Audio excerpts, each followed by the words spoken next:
Welcome back to 101 East. This week we are asking the question, if the government of the Philippines could have done more ahead of the two devastating storms that struck there recently. Well, I'm joined now by the Defence Minister, Gilbert Teodoro. He is also the head of the National Disaster Coordinating Council. Mr. Teodoro, thanks for joining us. First of all, the NDCC and you as its leader has come under a lot of criticism for its handling of those two storms before, during and after. How do you respond to that criticism? Well, I'll just respond with the words not of myself, but of the United Nations missions here, that we responded as effectively and as quickly as our resources would enable us to do so. And we responded much quicker than other countries, even more developed countries. Like in Katrina, it took them 2 days to do so. We were responding immediately. Of course, the reach was limited because of the constraints which we suffered. But probably an objective assessment will show, and the United Nations has said it, that we responded as best as we could given our resources. So resources, are they a key issue for you? Oh, yes, because if you look at the documents, the statements that were coming out of the NDCC during Ketsana, was saying that you had 12 rubber boats in action, you had 8 ambulances, a couple of helicopters. That's nowhere near enough, is it? It's not enough, but it's a question of who should provide them. The local government units, who are the primary responders, the national government, and if we talk about the national government, which agency? The only agency under my direct supervision is the Armed Forces of the Philippines. And buying rubber boats is not part of our capability upgrade and modernization plan. You talk about a rubber boat, that means one less radio, one less other device for our primary mission, which is to move, shoot, and communicate. Well, you're talking very much now about the rescue operation, the relief operation afterwards, but what about beforehand? Because you've been criticised as well for what went on in the days leading up to when Ketsana in particular struck. Pagasa, your government weather agency, warned you 2 days before that storm that there could be flash flooding and landslides. Why did it take you so long to prepare? No, we warned the local government units also. The NDCC is merely a clearinghouse. We gave appropriate communications to the provincial, the municipal, and the city disaster coordinating councils who are supposed to act on that information.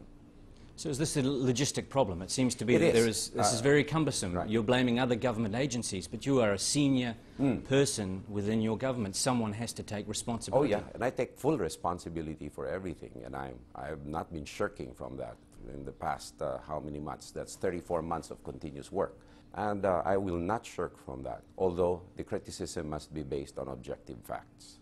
Your president, Gloria Arroyo, said that this was a once-in-a-lifetime event, but talking about Ketsana and the amount of rainfall that it produced, and no one would deny that it was a severe storm. However, you get on average 19 or 20 serious storms per year. So why is this country, this government, not more prepared for these disasters? Well, with Ketsana, it's an extraordinary event. Even scientists will tell you that.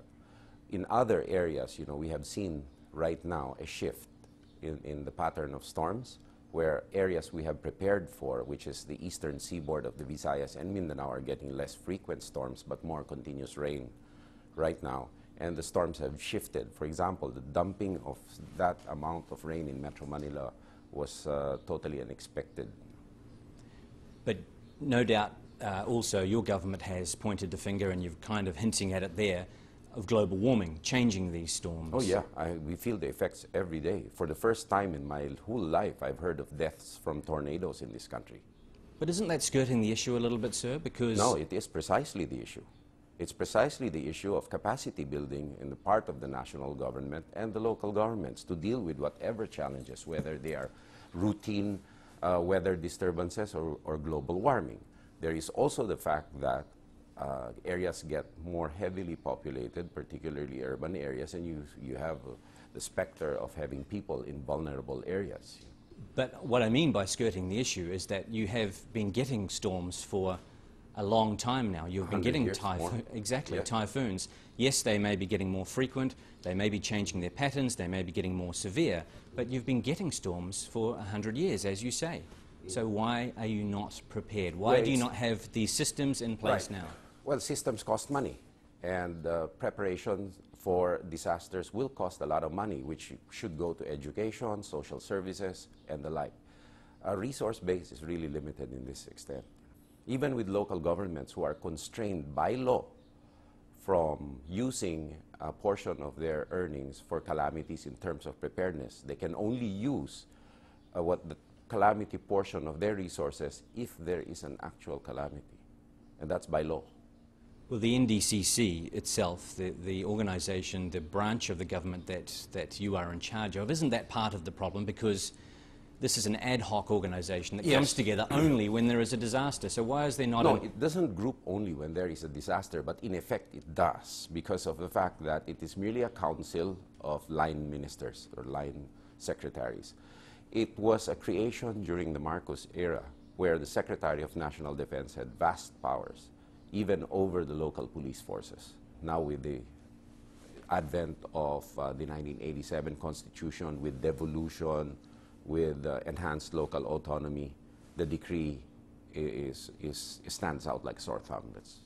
But you need someone in charge. In times of disaster, you need to be the man in charge, and you need to have more power than the local authorities and the police. Not merely power, but now we see resources too, to enable us to deal with it.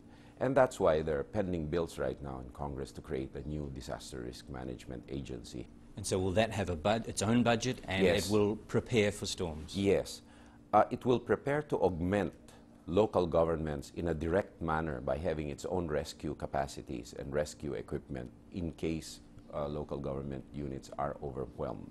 So you, by the sounds of it, are admitting that the current setup, which was in place during these two particularly bad storms, simply hasn't worked? No, it has not worked, definitely. And we're overstretched in terms of personnel capacity, in terms of resources. That's why we had to ask for international humanitarian assistance. Why then has it taken so long then? You say that it hasn't worked. You've had, like I said before, severe storms. Well, why has it taken until now for the government to realize that, hello, this system is not working, that we need to change? Government is part executive and legislative, and it just got caught up in the legislative grind. And right now, fortunately, Congress has taken charge of it, and the Senate has passed the bill, the House has followed. A lot of the deaths that occurred during these two storms were due to poor planning, poor urban planning, people living in the wrong places. Why have people been allowed to build houses in danger zones, like along riverbanks, beneath mountains, which are in danger of collapse? Not only that, on lake beds themselves. Why were construction activities allowed in the lake bed? Well, right now, I think that's a good question that everyone, if our generation, must find out. So why has it been allowed to happen? Your government has been in power since 2001. We want to find out, because these structures have been there long, long before. But it's too late to find out. Your government is about to leave office. No, the private reconstruction, public-private sector reconstruction commission will find out. That's why it is a partnership between the private and the public sector, so it outlasts regimes or administrations. But these people have been building in these areas and living in these areas long before you came to power, your government came to power. Yeah, 2001, why did you not address these issues then? Because you get storms every year. These people were always going to be in danger living in these places. It's not an easy issue to address. Even the most insignificant of a shanty over a vulnerable area takes years of legal procedures to get them out. You have to find adequate relocation sites and the like, and then normally it's kind of a messy endeavor, physically and legally. But right now we have the opportunity to do that, since these people are now in evacuation centers. We are not allowing them to return, and we're jump-starting with the assistance of the private sector to find adequate relocation sites with adequate livelihood opportunities for them. You've talked a lot about money. The President, Gloria Arroyo, has been criticised for her travel expenditure, for example, and dipping into contingency funds. Surely money like that could be better used in situations like that, because, as you say, a large part of the problem here was money and a lack of resources. And here you have a president who's spending what her people say in her country is far too much money on travelling overseas. Well, that's also a mindset of a myopic view, because each travel of the president has some economic purpose to it, as proof. And in fact, because of the continued remittances of our foreign workers abroad and continued favorable reviews of our economy, investments continue to pour in. I'm sure they can answer that better than me. You've declared that you are running for the presidency when the elections are held next year. So now is your chance to say what could be done better. You've got to come up with something because your approval ratings are extremely low at the moment. This disaster, well, these two disasters. To be seen, Well, at the moment, sir, they're 4%. Well, at the moment, there's still 7 months. But do you see that as an indication or a reflection on how the people, No, the it's Filipino a reflection people, on the part that I just started late. do you see that as a reflection of how the Filipino people think you have handled these disasters? No.